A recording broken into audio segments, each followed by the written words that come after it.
Yo. What's up, dude? Flame on! How's everybody doing tonight? All right, we're all doing good. We're doing good. I've been, I guess, somewhat trying to catch up on, I guess, the Power Ranger comic. I mean, the way that it's going, I'm a little farther past a part that we're gonna go over, and that was when Lord Zed was captured. Part of like the Dracon kind of, Draken, I believe it's called.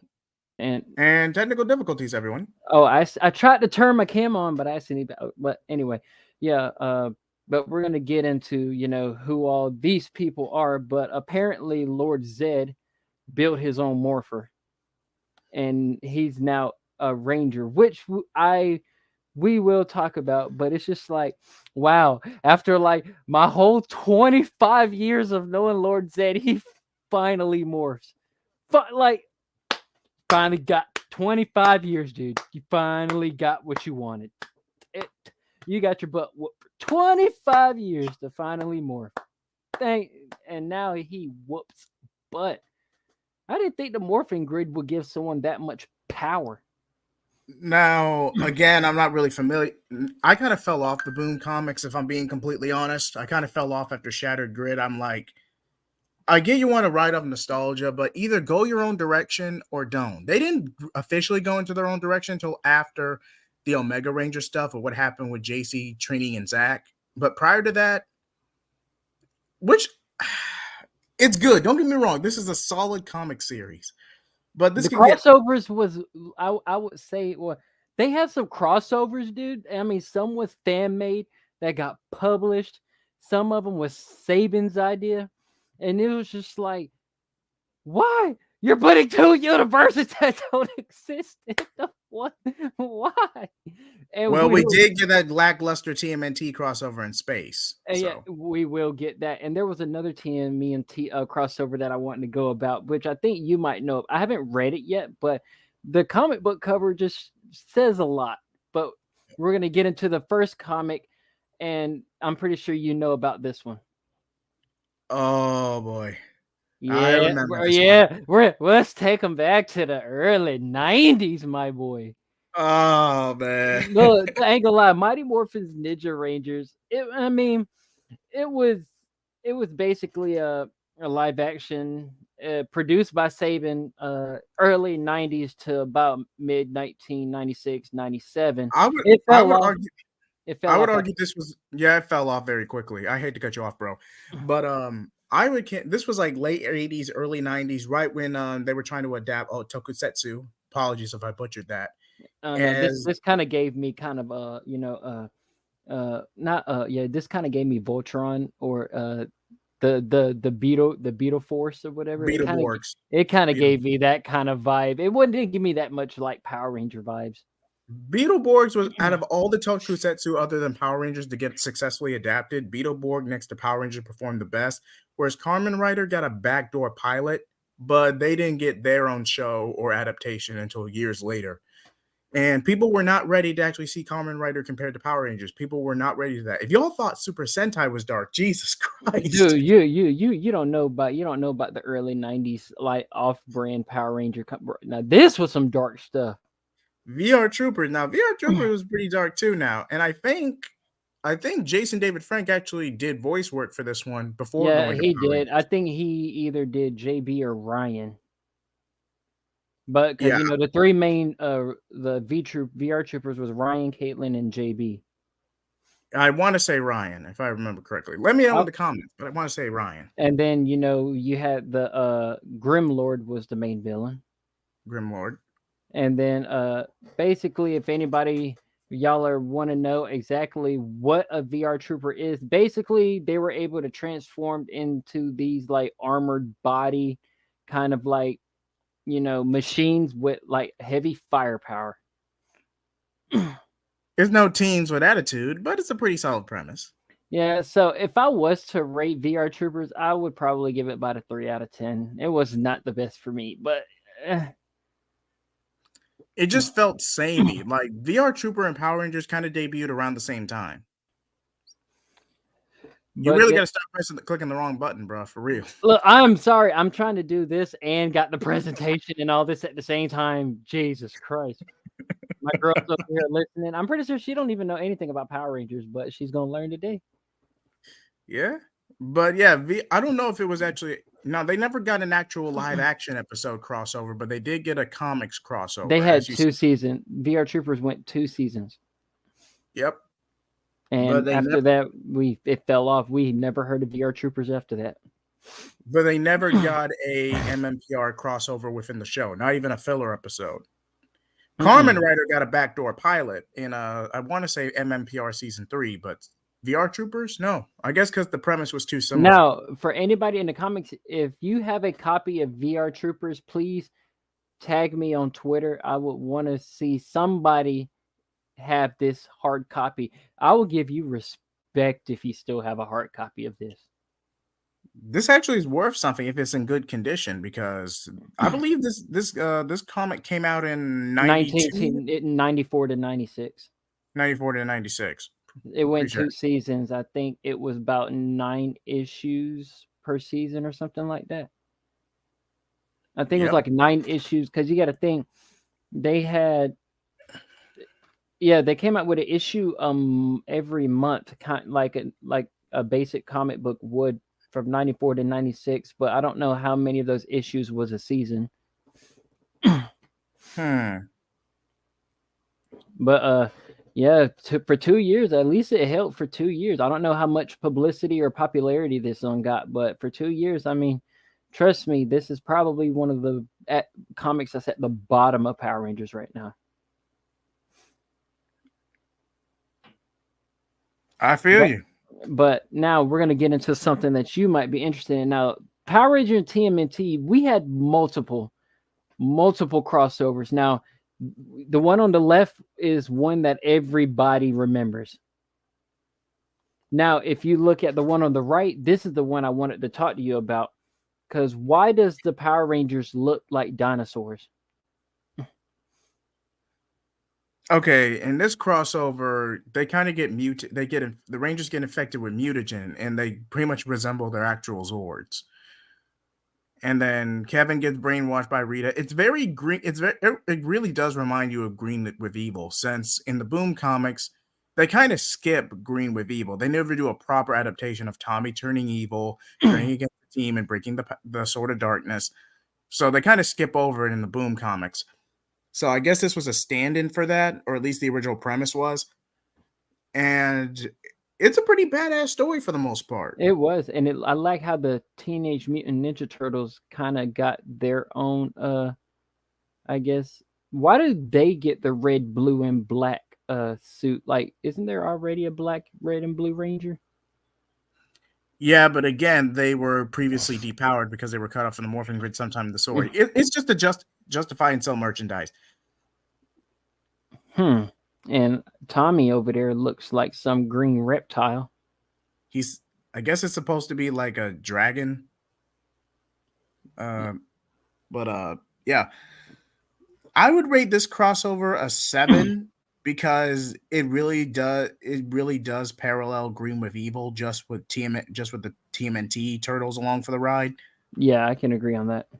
Like, I love, and plus two most famous, I guess, cartoon or comic book superheroes and universes in one comic, that I could see how this one was a bestseller or one of the most popular crossovers that they had.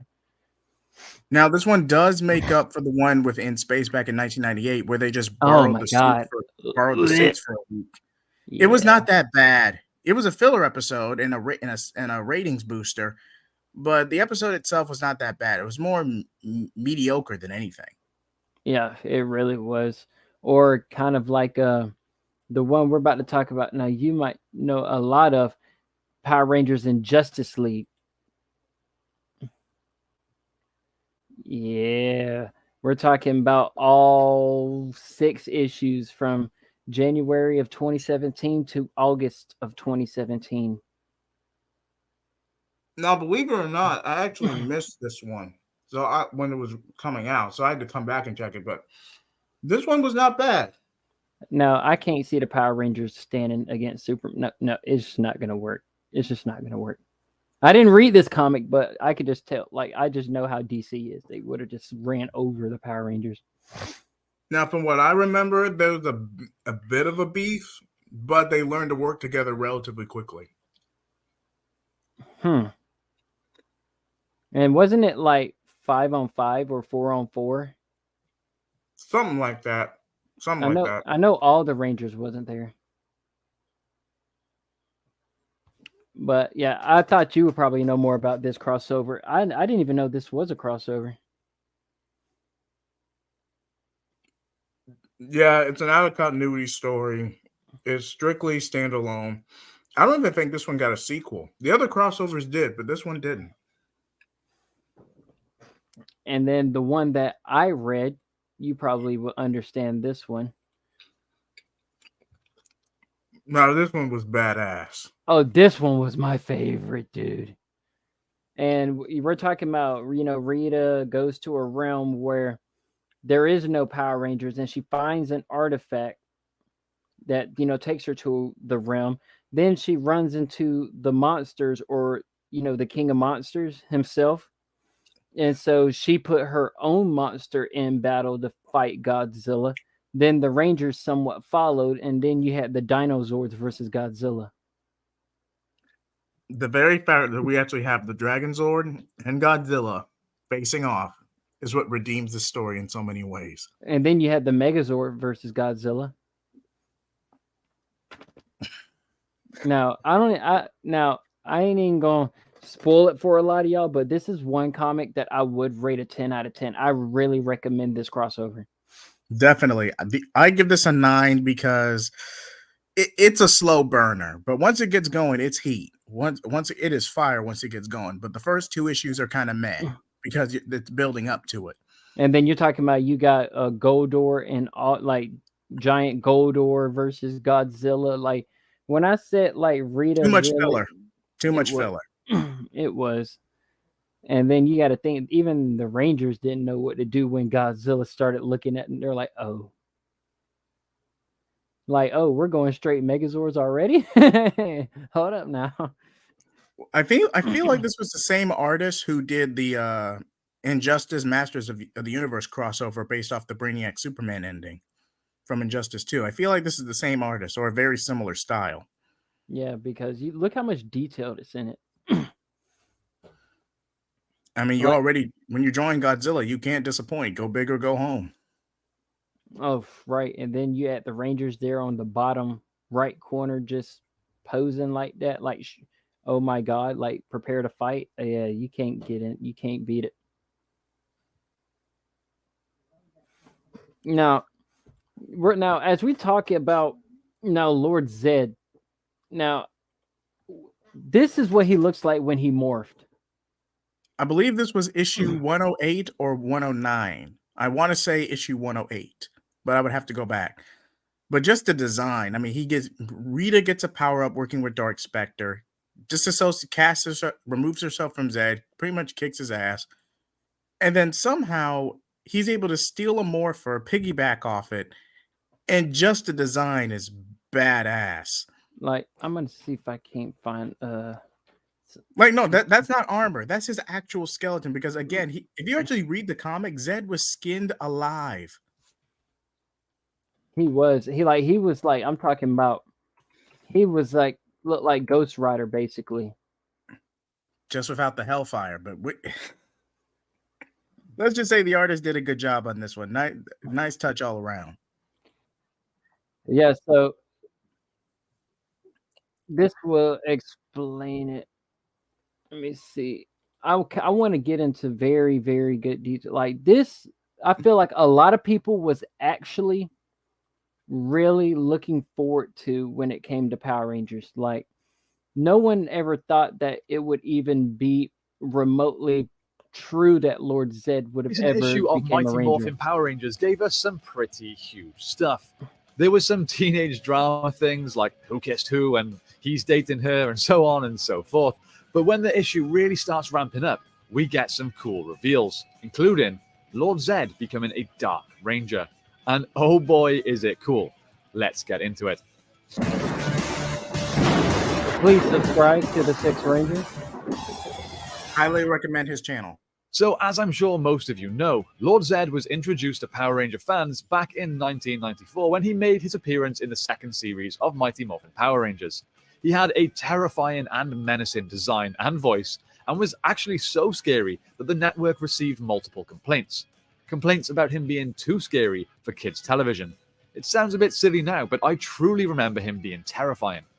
Anyway, upon his arrival, he announces himself as the Emperor of Evil and the true leader of the bad guys, showing Rita to be nothing more than a minion. True. Well, how things have changed in the current Boom Studios comics. So, to catch you up a little, Rita has had a pretty massive power-up, now going by Mistress Vile. She is in possession of the Zeo Crystal and has been empowered by Dark Spectre. She is arguably now the biggest threat the Rangers have ever faced. After this power-up, she attacked her former comrades, almost completely taking Zed out. This left Zed in a very bad state, forcing the Rangers to imprison him, but also look after him, nursing him back to health, basically so he can serve a punishment for his crimes.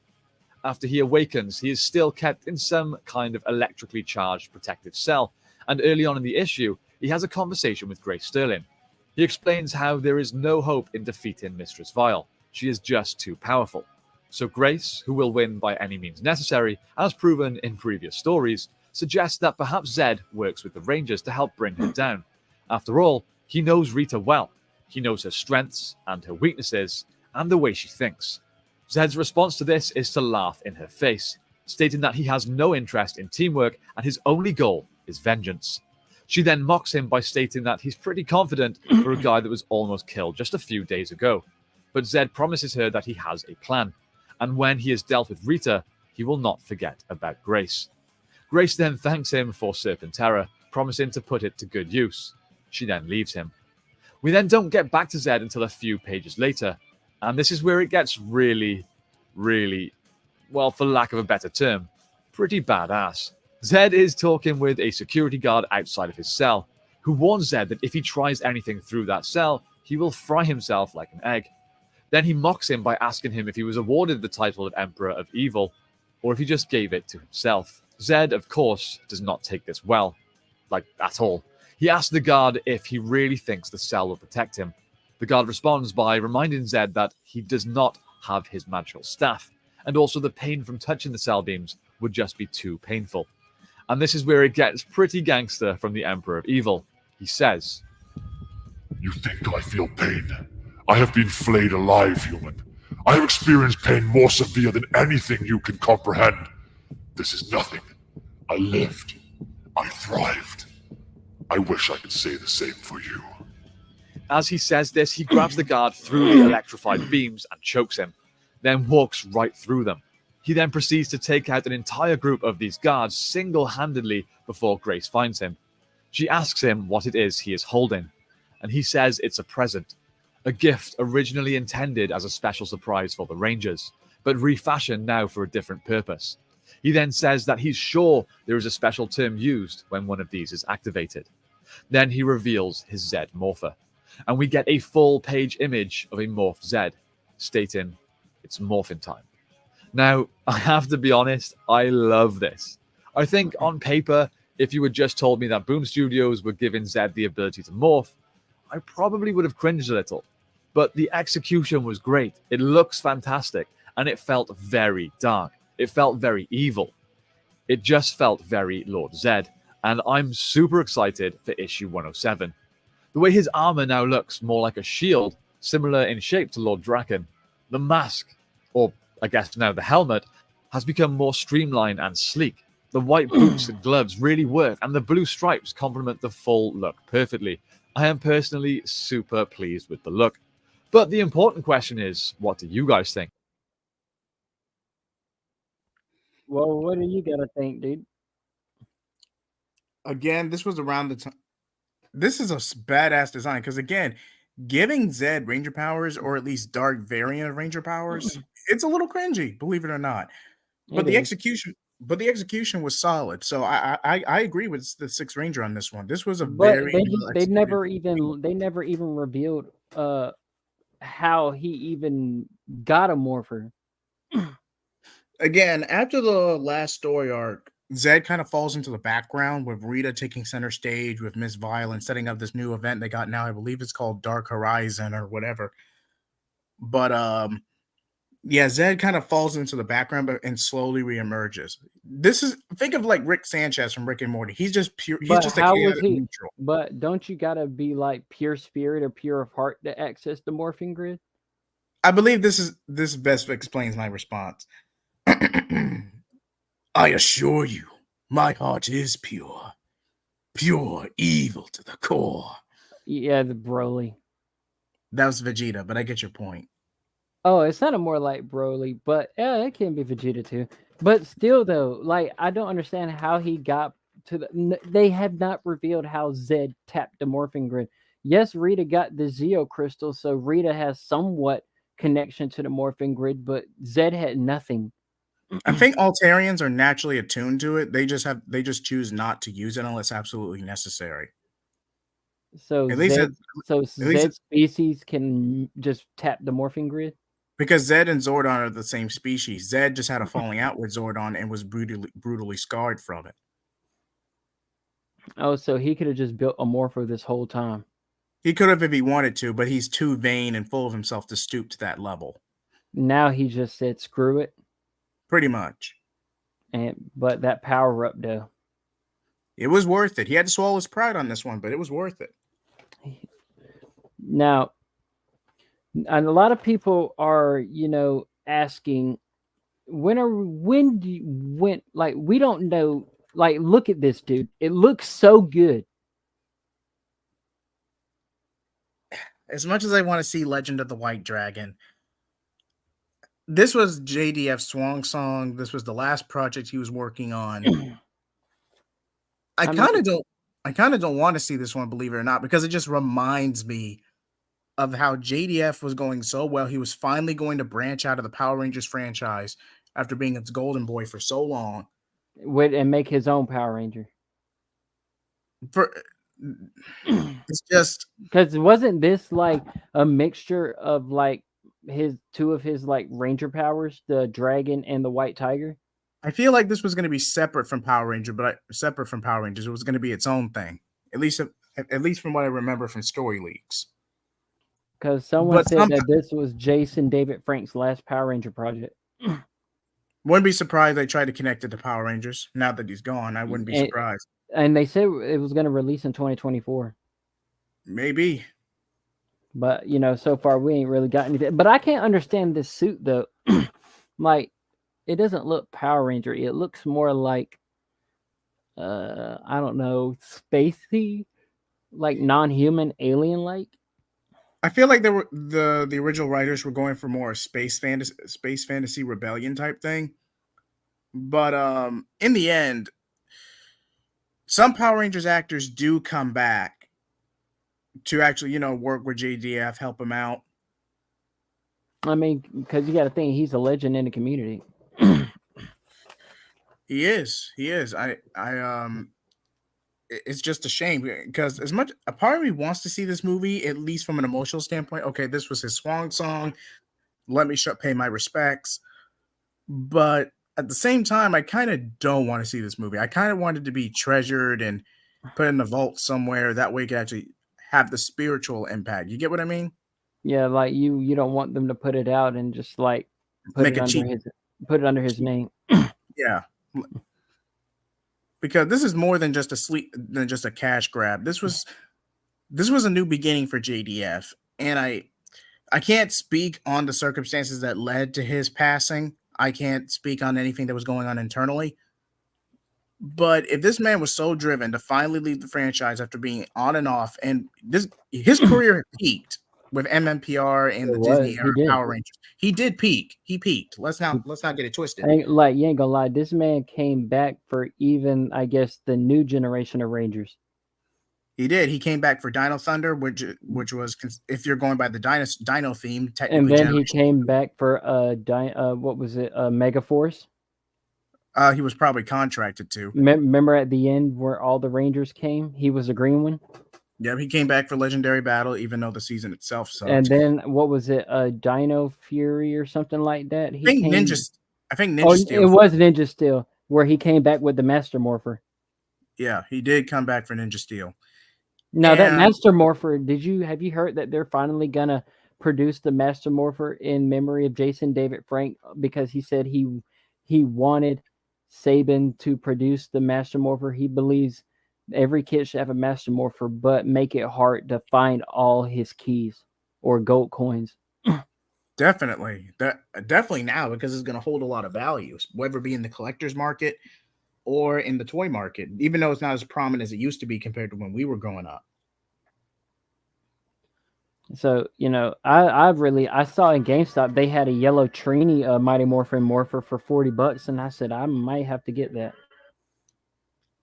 I think technically that's it. Now, speaking of once and always, I don't think every Ranger team now Super Sentai does this all the time, where once every few years a popular Sentai gets a reunion special if the actors are alive and willing to come back. But I don't think that meshes well with Power Rangers because not every season was popular, and even then, sure, a season might be solid when it was first coming out, but may not age very well. Like case in point, what's a good example of a lackluster season? It was good, but okay. Time Force. Time Force, perfect example.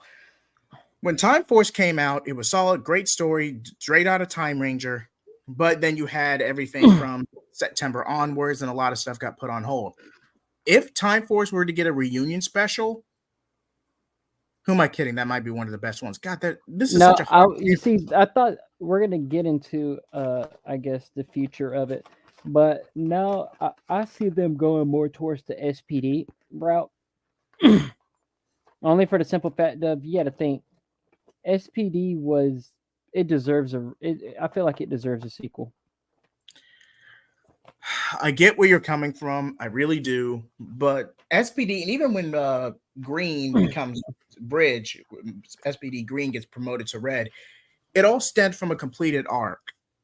Sky, who was entitled, he was the son of the Red Ranger when SPD first got off the ground. He was entitled, he was arrogant, only to then be humbled by a street rat in Jack, one of the best African American Red Rangers of all time, if not the best. But still, and then Sky grows into his own. He becomes a true blue and he learns humility. Whereas, and it was never directly confirmed that Sky is Wes's father. I think they just reused the Time Force suit in the flashback. But even then, that arc is pretty much settled. There's no reason to do a reunion special for SPD, even though SPD would have the best argument for a reunion special. Okay, so if it's not SPD, then I would hope that one day we might get a reboot of Jungle Fury because that one did well. That or Wild Force, Jungle Fury or Wild Force. Ooh, despite what Cole's actor did, which led to him being incarcerated for a while. I can actually see them maybe recasting Cole. I wouldn't be surprised if we do get a Wild Force reunion special, Cole's more than likely going to get recast. I'm just going to be honest on that one. They'll probably get a look-alike. Yeah, but I feel like other than SPD, the most likely one to get a Jungle reunion Fury. special, Jungle Fury's up there. And made Ninja Storm. You can't because the actor who played Shane passed away. I know. I can see them killing him off in a special though. And like as a tribute. Yeah, but the actor who played Shane, I'm not even going to try to pronounce his name, but the actor who played Shane, I believe he passed in 2009, like 3 to 4 years after Ninja Storm wrapped up. And he was a good Black African American Red Ranger. He was quickly surpassed by Jack and SPD, but Shane's one of the best ones. Shane was up there. And then if it's not Ninja Storm, then I would hopefully I would say RPM or Mystic Force. See, Mystic Force I can actually see getting a reunion special because say what you will, because a lot of Mystic Force was taken from Magic Ranger, its Sentai counterpart. Green growing more into more of a leader, Red being very full of himself. And I think Red and the Blue Ranger run off in the sunset. No, their actors get married later on, get together later on. In the way Mystic Force ends, he just reunites with his parents and spends time with them. But I think their actors got together after the show ended, if I remember correctly. But Or I can actually see them making a special with this dude. yeah, because there was actually promo footage of JDF playing Draken, so I could definitely see a Shattered Grid adaptation. Like, why don't we get, instead of like that once and one Power Rangers once and always, why don't we get a Power Rangers Shattered Grid Netflix special? They kind of did that. They attempted that with Dimensions in Danger, but all they really did was did their usual. Okay, I need to break this up right now. Dimensions in Danger was not a Shattered Grid adaptation. It was an adaptation of the Sentai counterpart to Ninja Steel in one of their movies. Right. So, although it's a similar premise, although it's a very similar premise, it is not an adaptation of Shattered Grid.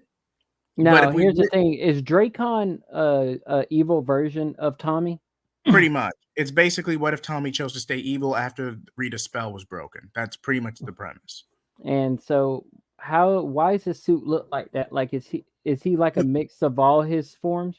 He's a mix of the Dragon Zord powers and the White Tiger Zord powers because alongside Rita, Tommy raids the command center, takes down most of the Rangers. I think it's implied he killed Future Billy, but it was implied. Then Jason has donned the powers of the White Light or Tiger Ranger in an attempt to confront Tommy, but of course Tommy destroys the command center before Jason can finish the process, Right. kills Tommy, and then takes the combined powers for himself. And so he just goes into some dimension and becomes Lord Draken. Pretty much, I think he conquers his reality really, and he tries to expand throughout the multiverse. And because again, Boom Comics, it's basically MMPR but in the modern day, so it's separate from the shows. Yes, it is. It has more crossovers than anything, or more what ifs than anything. It does. But do you think Draken is stronger than any Ranger out there? Draken would be one hell of a threat. He's not easy to take down. In Shattered Grid, the only way you could beat Draken was literally to break a time loop of Tommy ultimately choosing to be evil because it involves a Ranger Slayer attempting to kill Tommy, but the Morphing Grid intervenes. There were so many other, and we don't even know what led to Draken being evil. It's the Draken timeline and the main timeline of the Boom comics. And it kind of it's kind of like choose your own adventure, or if one made one choice and the other didn't. But again, it wasn't executed well in my opinion. But I think the story is going for that you have to make the best of the situation and move forward. And Draken was just corrupted by the power, and it drove him insane. Right. I feel like they were trying to go with more Batman and Joker dichotomy. Yeah. But it And just didn't. I think in one of the comics, I think Draken killed Kimberly. He brainwashed her and created the Ranger Slayer persona. Oh yeah, I think it was Yellow and Pink Ranger that he turned evil. Pink I know for a fact, but I think he just copied the Ranger powers, mass produced them to create his Ranger army. See, okay, because again, Dimensions in Danger was directly adapted from a movie. It just happens to have a very similar premise to Shattered Grid. But if I had to compare the two, Shattered Grid's the better story. Yeah, I prefer Shattered Grid. Because Dimensions in Danger, like, I get that it's Sentai footage is based off its movie, but Dimensions in Danger just didn't hit like that. Tommy wielding the Master Morpher was the saving grace of that special. Let's be honest.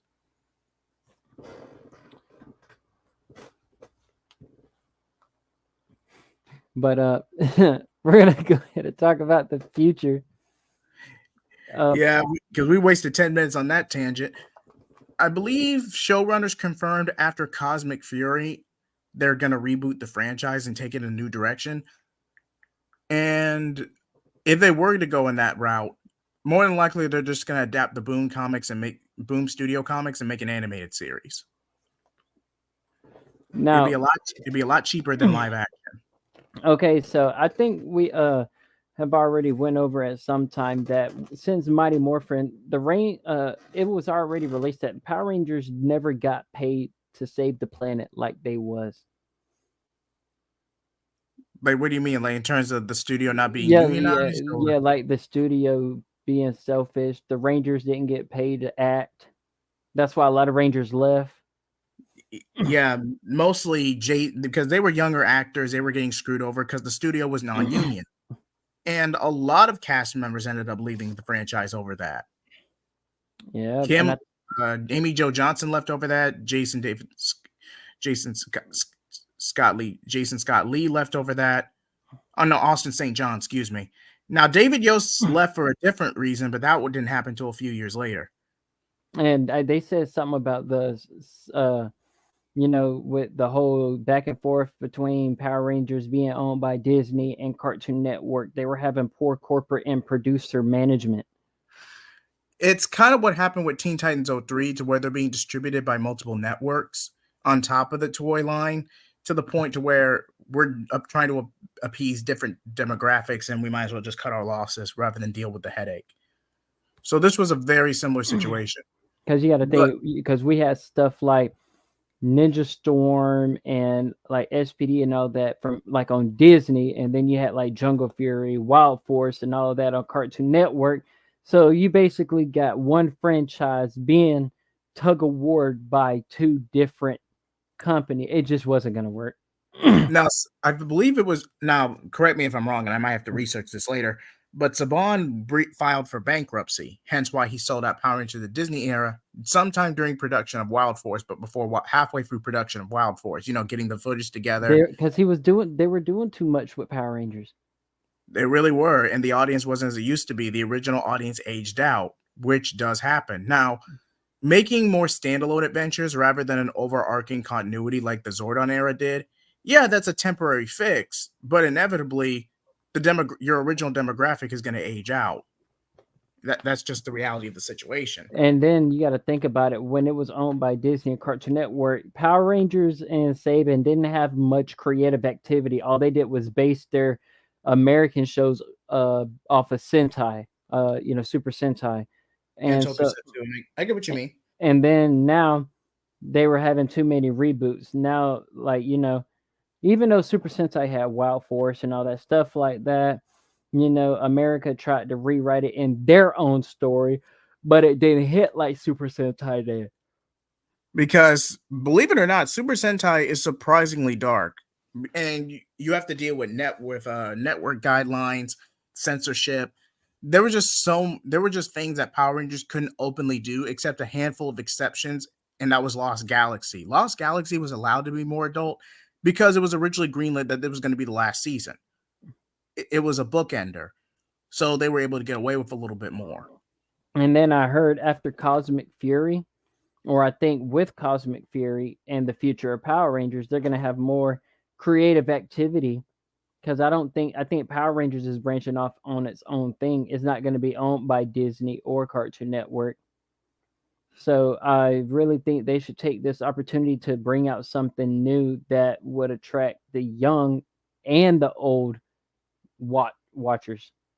And again, if you're going to branch off from Sentai footage anyway, you might as well just adapt the Boom comics and make an animated series. What give us now? There we already got Godzilla movies. Why not combine the two and give us Godzilla versus Power Rangers? You can adapt that story, but sometimes IPs clash and they don't really mesh well.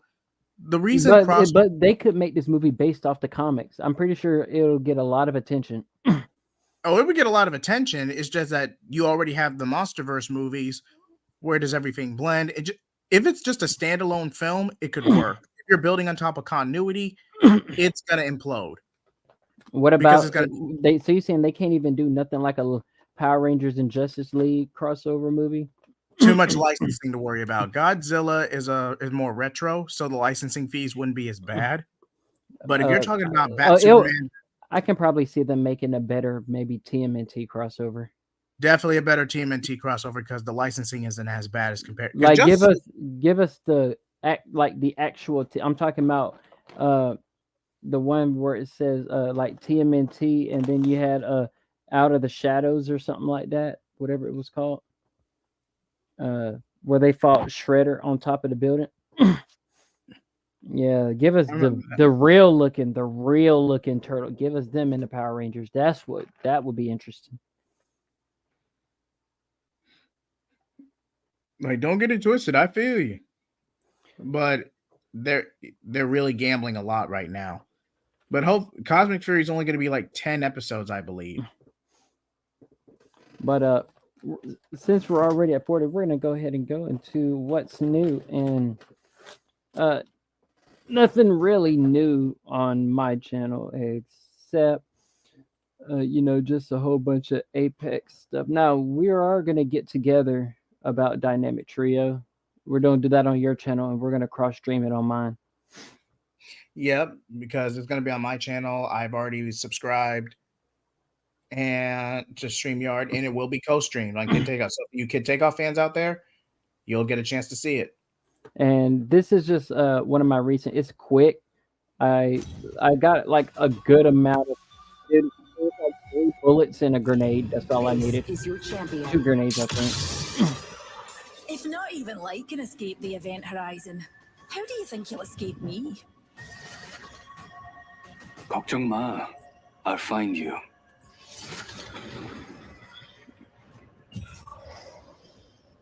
It's deja vu.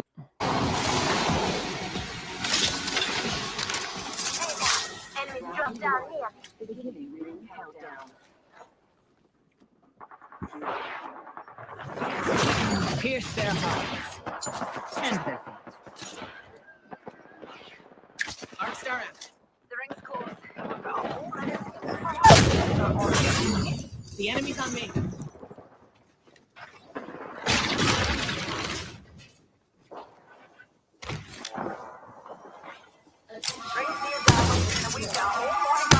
Enemy shield is broken. First blood. I'll give them a piercing or two. Reloading. Star out. Fire. Enemies down. That protection charm is paying. Level 4. Oh, dude, you gotta love it, man. I trolled them. You'd have to do them like that, man. You didn't have to do Dude, them. look, I knocked at both of them. And you thought I was gonna let him revive. I stuck her with a grenade and then shot her one. That was it. Oh man, that was dirty. I killed 4 people. I was dirty. And that was at the start of a game. That was like under 10 seconds. You'd have to do them like that, man. You'd have to do them like that. They did my partner like that. Like, you gonna rush him? All right, bet. I'm gonna kill your squad. That's just how it is. But like you said, y'all please subscribe to me for more Apex clips, Kid Takeoff. And let's get this brother to 45 subscribers before the end of the year. Oh, you already know. And please follow me on TikTok and Twitter. But stay tuned to my bros. I guess I want to say Twitter. Or Twitter, JHeat75, Twitter, X, whatever you want to call it. JHeat Blaze on YouTube. And he will keep you, I guess, informed on when Dynamic Trio is. When I know, then I'll drop it on my Twitter as well. But so far, anything else you want to say, dude? Like, comment, subscribe. Flame off.